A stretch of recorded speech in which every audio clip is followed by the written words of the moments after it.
నమస్తే, welcome to mid day news. నేను మాధురి. ముందుగా బులెటిన్ హెడ్లైన్స్ చూద్దాం. గ్రూప్ 1 రద్దుపై ఏపీ హైకోర్టు స్టే. తదుపరి విచారణ వారం రోజులకు వాయిదా. ఈ నెల 26 నుంచి చంద్రబాబు ఎన్నికల ప్రచారం. చిత్తూరు నుంచి యాత్ర ప్రారంభం.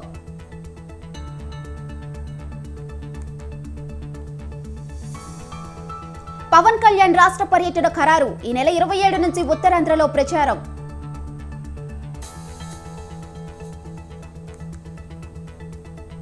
కవితను 5వ రోజు విచారిస్తున్న ఈడీ. 100 కోట్ల ముడుపులు సౌత్ గ్రూప్ పై ఆరా.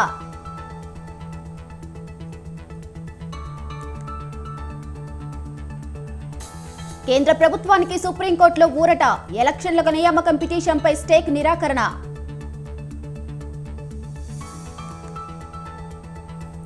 బీజేపీకి వచ్చిన ఎలక్టరల్ బాండ్స్ పై విచారణ జరగాలి. కాంగ్రెస్ అకౌంట్లపై ఫ్రీజ్ తొలగించాలన్న కాంగ్రెస్ నేతలు.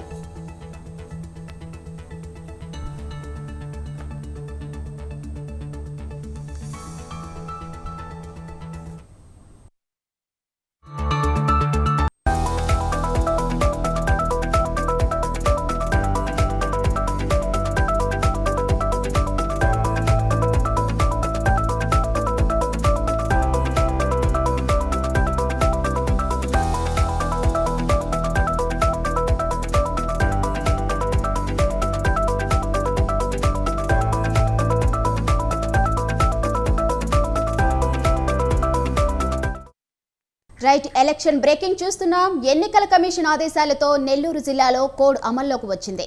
ఎన్నికల కోడ్కు వ్యతిరేకంగా అనుమతులు లేకుండా టీడీపీ అభ్యర్థి కాకర్ల సురేష్ ఆత్మీయ సమావేశాలు నిర్వహిస్తున్నారు. దీంతో స్థానిక అధికారులు ఆయన్ని ప్రశ్నించారు. అధికారులను తిడుతూ అవమానించడంతో స్థానిక పోలీస్ స్టేషన్లో ఫిర్యాదు చేశారు. ఎన్నికల కోడ్ను ఉల్లంఘించిన తనపై కఠిన చర్యలు తీసుకోవాలని డిమాండ్ చేశారు.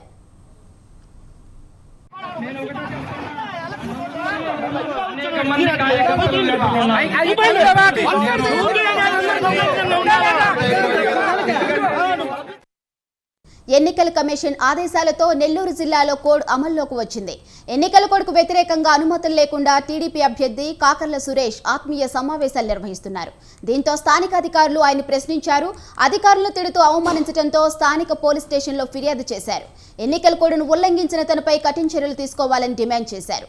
ఇక ఇదే అంశంపై మరింత సమాచారం మా ప్రతినిధి సునీల్ ఫోన్లో అందిస్తారు. చెప్పండి సునీల్.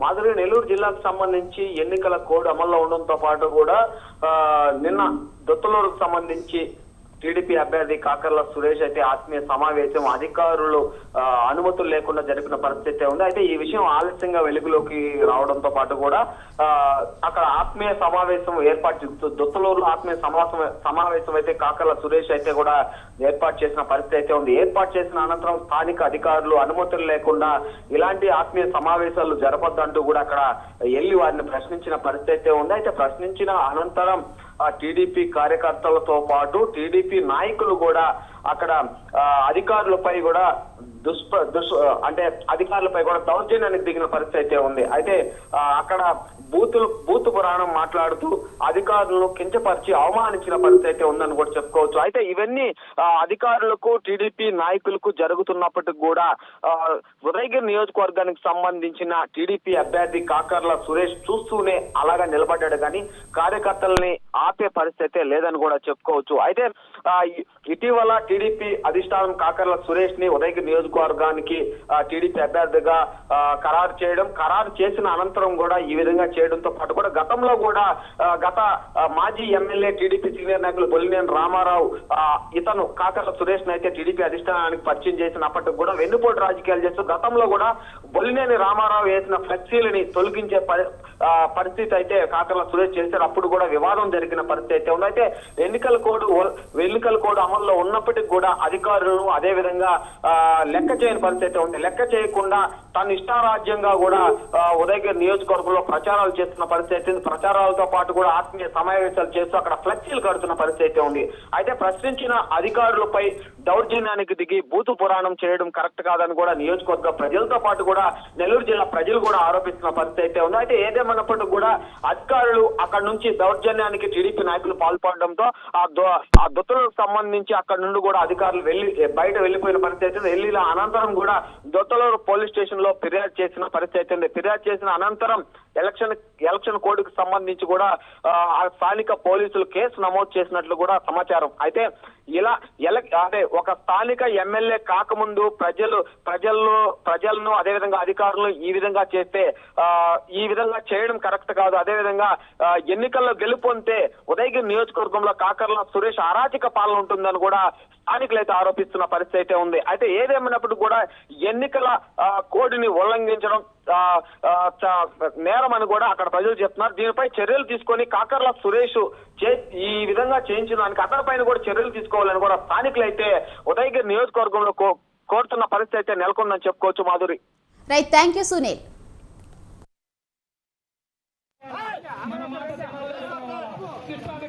అనేక మంది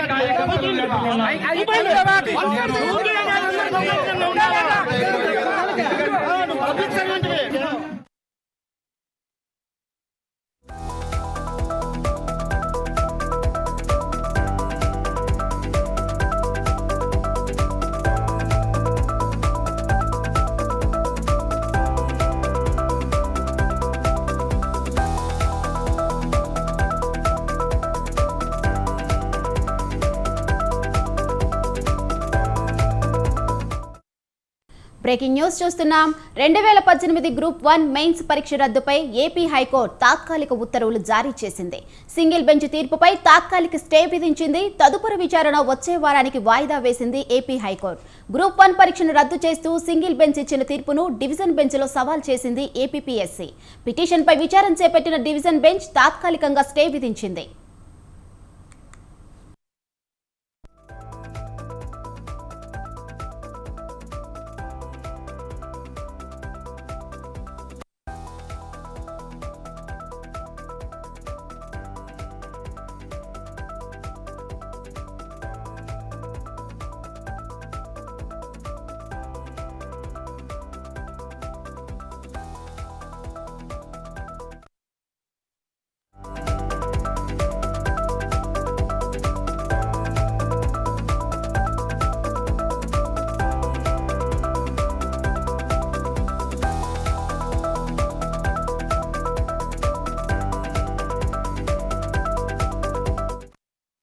రైట్, మరో బ్రేకింగ్ న్యూస్ చూస్తున్నాం. బీజేపీకి వచ్చిన ఎలక్టోరల్ బాండ్స్ పై విచారణ చేపట్టాలని కాంగ్రెస్ మాజీ అధ్యక్షురాలు సోనియా గాంధీ డిమాండ్ చేశారు. ఎలక్టోరల్ బాండ్ల ద్వారా బయటపడ్డ సమాచారంపై విచారణ జరగాల్సిందేనని అన్నారు. ఎలక్టోరల్ బాండ్స్ ద్వారా బీజేపీకి 56% నిధులు వస్తే కాంగ్రెస్ కు 11% ఫండ్స్ మాత్రమే వచ్చాయని చెప్పారు. బీజేపీకి వేల కోట్ల రూపాయల ఎలక్టోరల్ బాండ్లు ఎలా వచ్చాయని ప్రశ్నించారు. అక్రమంగా కాంగ్రెస్ ఖాతాలను ఫ్రీజ్ చేశారన్నారు. కేంద్రం తీరును తీవ్రంగా ఖండిస్తున్నామన్నారు. కాంగ్రెస్ ను ఆర్థికంగా దెబ్బతీయాలన్నదే బీజేపీ కుట్ర అని ఏఐసీసీ చీఫ్ ఖర్గే ఫైర్ అయ్యారు. కాంగ్రెస్ ఖాతాలను ఎలా ఫ్రీజ్ చేస్తారని బీజేపీపై ఖర్గే మండిపడ్డారు. Challenging circumstances, we are doing our very best to maintain the effectiveness of our election campaign. On the one hand, there is the electoral bond issue mentioned by Congress President Kharge, which has been declared unconstitutional by the Supreme Court. The electoral bonds have benefited, as everyone knows, the BJP hugely, massively. On the other hand, the finances of the principal opposition party, the Indian National Congress, are under a determined assault. This, we all believe, is unprecedented and undemocratic. मैं कहना नहीं चाहता कि BJP ने किस तरीके से कंपनियों से पैसे लिए, क्योंकि सुप्रीम कोर्ट तथ्यों की जांच कर रही है. हमें उम्मीद है कि सच्चाई बहुत जल्द हम सब के सामने आएगी. और अंत में मैं देश के संवैधानिक संस्थाओं से अपील करता हूं, अगर वो फ्री एंड फेयर इलेक्शन चाहते हैं तो हमारी पार्टी को बगैर किसी रोक टोक से बैंक अकाउंट्स का इस्तेमाल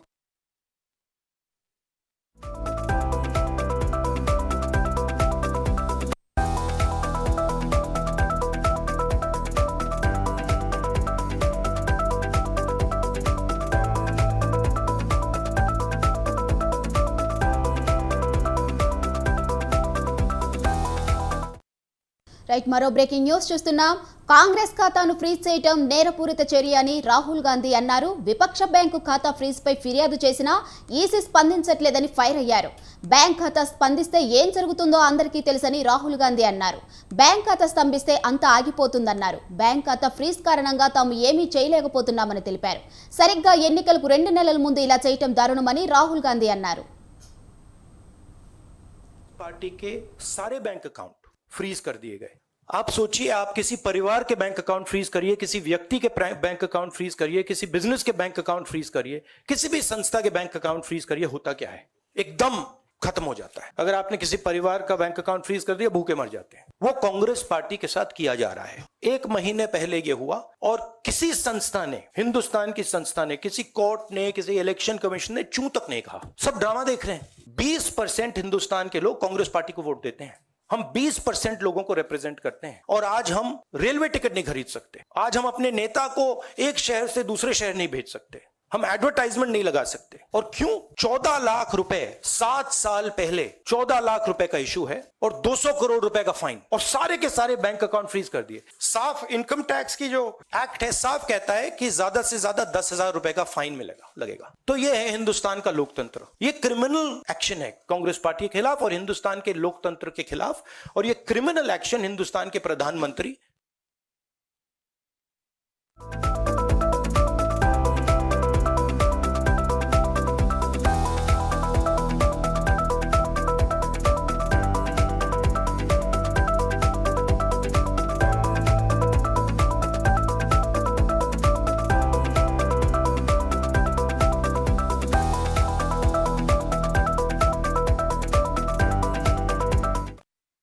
రైట్, ఎలక్షన్ బ్రేకింగ్ చూస్తున్నాం. టీడీపీ అధినేత చంద్రబాబుతో జనసేన అధినేత పవన్ కళ్యాణ్ భేటీ అయ్యారు. హైదరాబాద్ లో చంద్రబాబు ఇంటికి పవన్ కళ్యాణ్ వెళ్లారు. ఏపీ ఎన్నికల్లో అనుసరించవలసిన వ్యూహంపై చర్చిస్తున్నారు. ఇప్పటికే కొన్ని స్థానాలకు అభ్యర్థులను ప్రకటించగా మరికొన్ని స్థానాల్లో అభ్యర్థుల ప్రకటన పెండింగ్ లో ఉంది. కొన్ని స్థానాల్లో వివాదం కొనసాగుతుంది.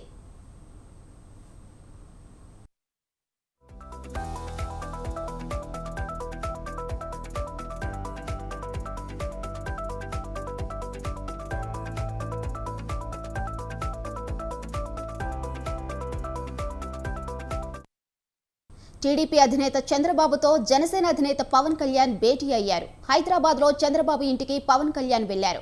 ఏపీ ఎన్నికల్లో అనుసరించవలసిన వ్యూహంపై చర్చిస్తున్నారు. ఇప్పటికే కొన్ని స్థానాలకు అభ్యర్థులను ప్రకటించగా మరికొన్ని స్థానాల్లో అభ్యర్థుల ప్రకటన పెండింగ్ లో ఉంది.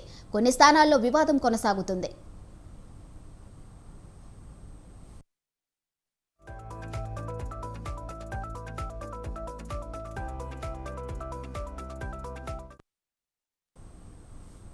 రానున్న ఎన్నికల్లో ప్రధాని నరేంద్ర మోడీ నాయకత్వంలో ఎన్డీఏ కూటమి 400 సీట్లు గెలిచే దిశగా కృషి చేస్తుందని కేంద్ర మంత్రి కిషన్ రెడ్డి అన్నారు. బాగంబర్పేటలోని పలు కాలనీలో పర్యటించిన ఆయన దేశ ప్రజలు మోడీ నాయకత్వాన్ని మళ్లీ కోరుకుంటున్నారని అన్నారు. పేద ప్రజల సంక్షేమం కోసం, దేశంలో మౌలిక వసతులు కల్పించడం కోసం అన్ని వర్గాల ప్రజల్లో ధైర్యం నింపిన వ్యక్తి మోడీ అని, వారి నాయకత్వాన్ని బలపరిచి బీజేపీకి ఓటు వేసి గెలిపించాలని కిషన్ రెడ్డి కోరారు.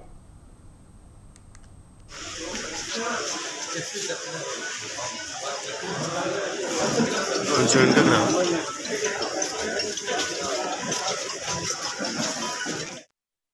ఎన్నికలకు సంబంధించినటువంటి నగారా మోగింది. ఈ యొక్క ఎన్నికలు దేశం కోసం జరిగేటువంటి ఎన్నికలు. ఈ ఎన్నికలు నరేంద్ర మోడీ గారికి ఎంత మెజార్టీ స్థానాలు లభిస్తాయో నిర్దేశించేటువంటి ఎన్నికలు. ఇప్పుడు 302 స్థానాలు ఉన్నాయి. భారతీయ జనతా పార్టీకి సొంతంగా 370 స్థానాలు వస్తాయనేటువంటి అంచనా వేస్తా ఉన్నారు అందరూ. ఎన్డీఏకు 400 సీట్లు దాటాలనేటువంటి లక్ష్యంతో పనిచేస్తా ఉన్నారు. నాకు పూర్తి విశ్వాసం ఉంది. దేశంలో గతంలో ఎన్నడూ లేనటువంటి మెజార్టీ నరేంద్ర మోడీ గారి నాయకత్వంలో ఈరోజు భారతీయ జనతా పార్టీకి దేశ ప్రజలు కట్టబెట్టబోతున్నారు. దేశంలో శాంతి భద్రతలు కాపాడడం కోసం, దేశంలో సుస్థిరమైనటువంటి ప్రభుత్వం ఏర్పాటు చేయడం కోసం, దేశంలో ఒక శాంతి మరి అదేవిధంగా స్టేబిలిటీ ఉండేటువంటి ప్రభుత్వం కోసం, ఒక నీతి నిజాయితీతో అవినీతి రహిత కాంగ్రెస్ బీఆర్ఎస్ పార్టీలపై మెదక్ పార్లమెంట్ బీజేపీ అభ్యర్థి రఘునందన్ రావు ఫైర్ అయ్యారు. కాంగ్రెస్ బీఆర్ఎస్ వేర్వేరు కాదని, ఆ రెండు పార్టీలు ఒక్కటేనని ఆరోపించారు. అందులో భాగంగానే బీఆర్ఎస్ నేతలు కాంగ్రెస్ పార్టీలోకి వెళ్తున్నా ఆ పార్టీ అధినేత కేసీఆర్ కనీసం మాట్లాడడం లేదని అన్నారు. పార్లమెంట్ ఎన్నికల్లో పోటీ చేసేందుకు కాంగ్రెస్ బీఆర్ఎస్ పార్టీలకు అభ్యర్థులు దొరకడం లేదని ఎద్దేవా చేశారు. టీఆర్ఎస్ నుండి బీఆర్ఎస్ గా మారిన రోజే ఆ పార్టీపై ప్రజలకు నమ్మకం పోయిందని విమర్శించారు. 400 స్థానాలతో బీజేపీ కేంద్రంలో మరోసారి అధికారంలోకి వస్తుందని జోసన్ చెప్పారు. కొన్ని రాష్ట్రాల్లో ఉన్నటువంటి పార్టీలు అధికారికంగా పొత్తులు పెట్టుకుంటున్నాయి, కొన్ని రాష్ట్రాల్లో పార్టీలు అనధికారికంగా పొత్తులు పెట్టుకుంటున్నాయి. తెలంగాణ రాష్ట్రంలో నరేంద్ర మోడీ గారి నాయకత్వంలో 17కు 17 parliament స్థానాలని Bharatiya Janata party గెలవబోతుందని intelligence నివేదికలు, వివిధ మాధ్యమాల సర్వే ఏజెన్సీలు చెప్తున్నటువంటి ప్రస్తుత తరుణంలో మరీ ముఖ్యంగా మెదక్ లాంటి జిల్లా లోపల రఘునందన్ రావు గెలిస్తే భారతీయ జనతా పార్టీకి పట్టపగ్గాలు ఉన్నాయని చెప్పి అటు కాంగ్రెస్ ఇటు బీఆర్ఎస్ రెండూ కలిసి ఒకరిని బలహీనమైన అభ్యర్థిని పెడదాం, ఒకరిని బలమైనటువంటి అభ్యర్థిని పెడదామని చెప్పి ఈ పార్టీకి ఆ పార్టీకి సంబంధించినటువంటి ఉన్నత స్థాయి నాయకుల మధ్యన ఒక అవగాహన కుదిరినట్టు మనకు తెలుస్తా ఉంది. ఏపీ ఎన్నికల్లో ఆర్థిక బలాబలాలపై లెక్కలేసుకుంటుంది వైసీపీ. పార్టీ ఫండ్ ఎంత ఇవ్వాలి, ఏ నియోజకవర్గంలో ఎంత ఖర్చు చేయాలన్నా దానిపై ఏకంగా సమావేశాలు నిర్వహిస్తుందట. మీ వాటా ఎంత, మేము ఎంత ఇవ్వాలన్న దానిపై చర్చలు నడుపుతుంటే వైసీపీ ఎన్నికల ఖర్చు ఏకంగా 1000 కోట్ల మాటేనన్న టాక్తో ఏపీ రాజకీయాల్లో హాట్ టాపిక్గా మారింది.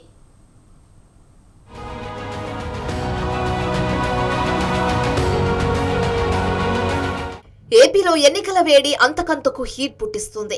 గెలిపే లక్ష్యంగా ప్రధాన పార్టీలు పావులు కదుపుతున్నాయి. జగన్ టార్గెట్ గా జట్టు కట్టిన ప్రతిపక్ష కూటమి అందుకు తగ్గ అడుగులు వేస్తూ ముందుకు సాగుతుంది. మరోపక్క వారిని ఢీకొట్టి మట్టి కర్పించే కసిలో ఉన్నారు వైసీపీ అధినేత జగన్మోహన్ రెడ్డి. వై నాట్ 175 నినాదంతో రాజకీయ కురుక్షేత్రంలో దిగిన ఆయన అందుకు తగ్గట్టుగా వ్యూహాలు రచిస్తున్నారు. ఈ నేపథ్యంలోనే సీఎం సీట్ను మరోసారి దక్కించుకునేందుకు ఖర్చెంతైనా పర్వాలేదని భావిస్తున్నారట. దీంతో ఈసారి జరిగే ఎలక్షన్ లో వైసీపీ ఖర్చు 1000 కోట్లు దాటే అవకాశం ఉందన్న ప్రచారం జోరుగా సాగుతోంది.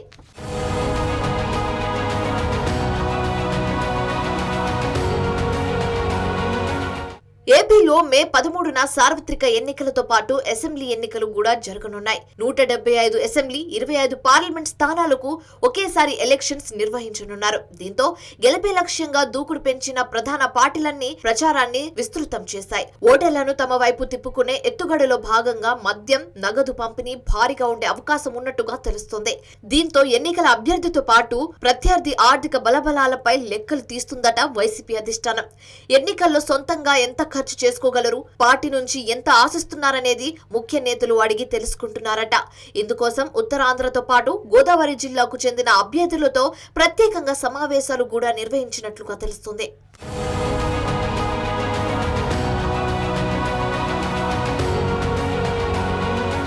మొత్తం 175 స్థానాలకు ఎన్నికలు జరుగుతూ ఉండగా వీటిలో కొన్ని నియోజకవర్గాలకు 25 నుంచి 50 కోట్ల మేర ఖర్చు అయ్యే అవకాశం ఉందని అంచనా వేస్తున్నారు. ఇంకొన్ని నియోజకవర్గాలలో అయితే అంతకు మించి ఖర్చైనా ఆశ్చర్యం లేదంటున్నాయి వైసీపీ వర్గాలు. ఇక 50కి పైగా డివిజన్లలో పార్టీ నుంచి ఎలాంటి ఆర్థిక సాయం లేకుండానే ఎమ్మెల్యే అభ్యర్థులే ఖర్చు భరించే సామర్థ్యం ఉందట. మిగిలిన కొన్ని నియోజకవర్గాలకు మాత్రం కొంత సాయం అందిస్తే సరిపోతుందన్న ఆలోచనలో ఉందట హైకమాండ్.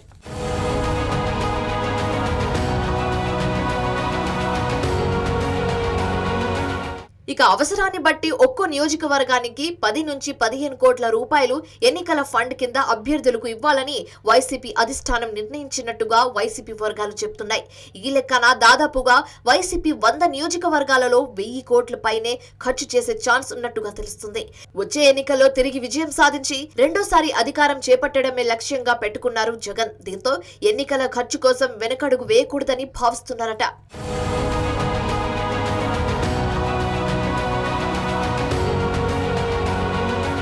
మరి జగన్ ఆశిస్తున్నట్టు ఎన్నికల్లో గెలిచి మరోసారి పాలన పగ్గాలు చేపడతారా, లేదంటే ప్రతిపక్ష కూటమి వేసే ఎత్తుగడలో చిక్కుకొని ఓటమి రుచి చెవి చూస్తారా అన్నది ఉత్కంఠగా రేపుతుంది. మరి ఆ విషయం ఏదో తేలాలంటే మే 13న ఎన్నికలు జరిగి ఆ తర్వాత జూన్ 4న వెలువరించే ఫలితాల వరకు వేచి చూడాల్సిందే.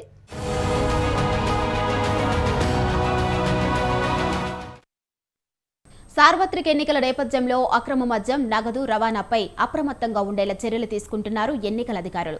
ఈ మేరకు సిటీలోని 15 నియోజకవర్గాల్లో ఫ్లయింగ్ స్క్వాడ్, వీడియో సర్వేలెన్స్ టీంలకు జీహెచ్ఎంసీ ప్రధాన కార్యాలయంలో ప్రత్యేక శిక్షణనిచ్చారు.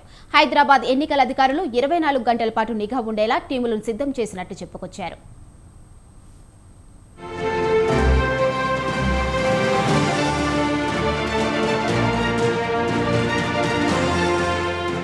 కేంద్ర ఎన్నికల కమిషన్ సార్వత్రిక ఎన్నికల షెడ్యూల్ ప్రకటించినప్పటి నుంచి మోడల్ కోడ్ ఆఫ్ కండక్ట్ అమల్లోకి వచ్చింది.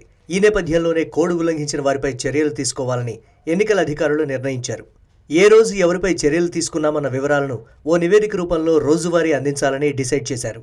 ఇందుకోసం పనిచేస్తున్న flying squad, video surveillance team బృందాలకు జీహెచ్ఎంసీ ప్రధాన కార్యాలయంలో ప్రత్యేక శిక్షణ కార్యక్రమాన్ని ఏర్పాటు చేశారు. ఫ్లయింగ్ స్క్వాడ్ బృందాలు నిత్యం అప్రమత్తంగా ఉండాలని, వారిని జీపీఎస్ ట్రాక్ సిస్టమ్ ద్వారా నిరంతరాయంగా ప్రధాన కార్యాలయం నుంచి పరిశీలిస్తారని ఈ సందర్భంగా ఉన్నతాధికారులు తెలిపారు. ఆయా ప్రాంతాల్లో ఎటువంటి సంఘటనలు జరిగినా సీసీ కెమెరాల ద్వారా కమాండ్ కంట్రోల్ రూమ్ నుంచి పర్యవేక్షించనున్నారు.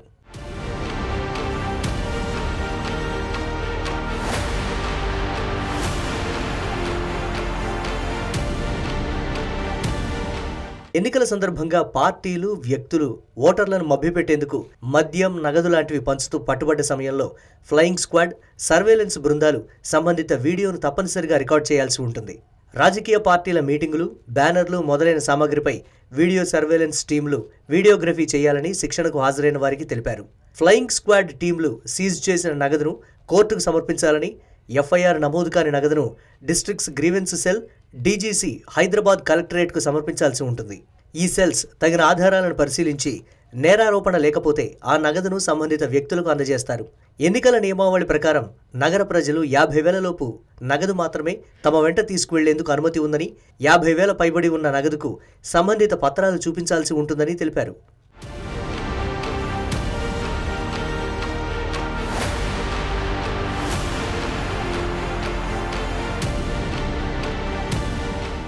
రాజకీయ పార్టీ నాయకులు ప్రజలను ప్రలోభాలకు గురిచేయకుండా ప్రజలకు అవగాహన కల్పించడంతో పాటు ఎక్కడైనా ఇంటి లోపల నగదు ఉంది అన్న సమాచారం అందిన వెంటనే ఇన్కమ్ ట్యాక్స్ అధికారులకు ఫ్లయింగ్ స్క్వాడ్ టీంలు సమాచారం అందించాలని శిక్షణలో తెలిపారు. తనిఖీల సందర్భంగా అధికారులు ప్రజలతో మర్యాదపూర్వకంగా వ్యవహరించాలని, ప్రభుత్వ వాహనాలను కూడా చెక్ చేసే అధికారం ఉందని వెల్లడించారు. అనుమానం ఉన్న ప్రతి వాహనాన్ని తనిఖీ చేయాల్సిందేనని ఆదేశించారు.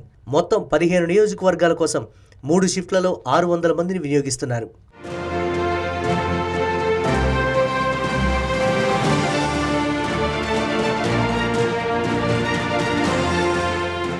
సి విజిల్ యాప్ ద్వారా అందిన ఫిర్యాదులకు 100 నిమిషాలలోపు సమాధానం ఇవ్వాల్సి ఉందని వెల్లడించారు అధికారులు. అందుకోసం ఈ యాప్ ద్వారా ఫిర్యాదు అందిన 15 నిమిషాలలోపు ఫ్లయింగ్ స్క్వాడ్ టీం ఆ ప్రదేశానికి చేరుకొని 30 నిమిషాల్లోపు రిపోర్టును ఆర్ఓకు సమర్పించాల్సి ఉంటుందని అధికారులు తెలిపారు. వీటితో పాటు మరిన్ని కీలక అంశాలను సిబ్బందికి తెలిపారు అధికారులు.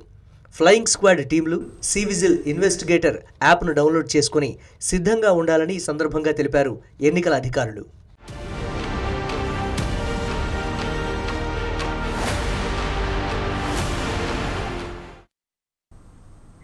అమెరికాలో హైదరాబాద్ యువకుడు కిడ్నాప్ కావడం కలకలం రేపుతోంది. మహమ్మద్ అబ్దుల్ అర్ఫత్ను అమెరికా డ్రగ్స్ మాఫియా కిడ్నాప్ చేసింది. $1,200 డిమాండ్ చేస్తూ కిడ్నాపర్లు తల్లిదండ్రులకు ఫోన్ చేశారు. దీంతో బాధితుడి తల్లిదండ్రులు విదేశీ వ్యవహారాల మంత్రి శాఖను కలిశారు. దీంతో ఆయన బంధువుల సహాయంతో అక్కడ పోలీస్ స్టేషన్లో ఫిర్యాదు చేశారని బాధితుడి తండ్రి సలీం తెలిపారు. తన కొడుకు విషయంలో కేంద్ర రాష్ట్ర ప్రభుత్వాలు జోక్యం చేసుకుని క్షేమంగా తిరిగి వచ్చేలా చూడాలని కోరారు.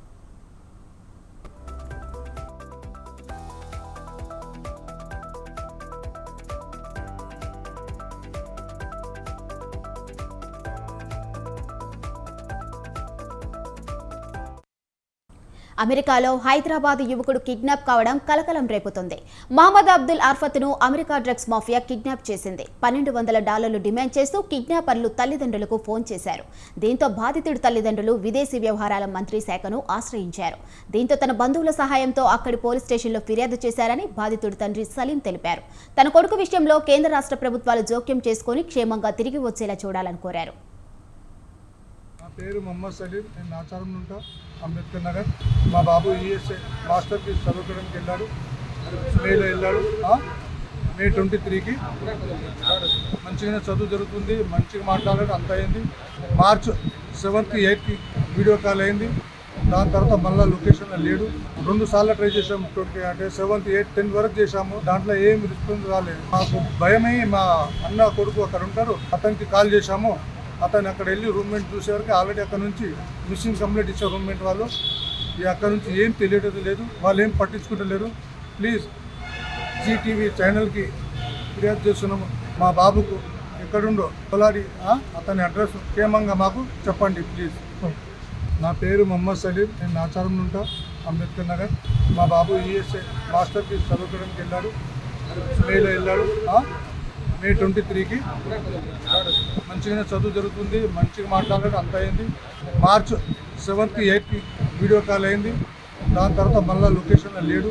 2 సార్లు ట్రై చేసాము, అంటే 7th 8th 10th వరకు చేసాము. దాంట్లో ఏం రెస్పాన్స్ రాలేదు. మాకు భయమై మా అన్న కొడుకు అక్కడ ఉంటారు, అతనికి కాల్ చేశాము.